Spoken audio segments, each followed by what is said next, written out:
जर तुमचा मूलांक 5 आहे, म्हणजे जर तुम्ही कोणत्याही महिन्याच्या 5, 14 किंवा 23 तारखेला जन्म घेतला आहे, तर तुमच्यासाठी येणारं 2026 हे वर्ष फार जास्त चांगले जाणार आहे. ह्या वर्षी तुम्ही खूप जास्त ट्रॅव्हल करणार आहात आणि त्याचसाठी तुमचा सगळ्यात जास्त खर्च होणार आहे. थोडा उतावळेपणा कमी करा आणि खर्चावर नियंत्रण तुम्हाला ह्या वर्षी नक्कीच ठेवावं लागेल. जर तुम्ही नोकरी करत आहात किंवा बिझनेस करत आहात, ह्या दोन्हीसाठी हे वर्ष तुमचे फार चांगले जाणार आहे.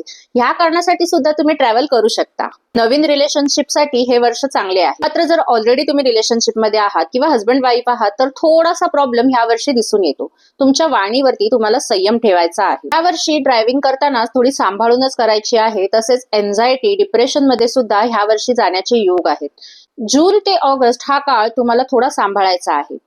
विद्यार्थ्यांसाठी हे वर्ष फार चांगले जाणार आहे. फक्त खर्चावर नियंत्रण मात्र प्रत्येक 5 नंबरवाल्या व्यक्तींनी ठेवायचा आहे. विष्णू सहस्त्रनामाचा जास्तीत जास्त जप केल्यास तुम्हाला फायदा होईल. तसेच पिवळ्या रंगाचा जास्तीत जास्त वापर करा. न्यूमरोलॉजीच्या अशाच टिप्स आणि ट्रिक्स जाणून घेण्यासाठी माझ्या चॅनलला सबस्क्राईब जरूर करा आणि ह्या व्हिडिओला लाईक, शेअर, कमेंट करायला विसरू नका. धन्यवाद. जय माता दी.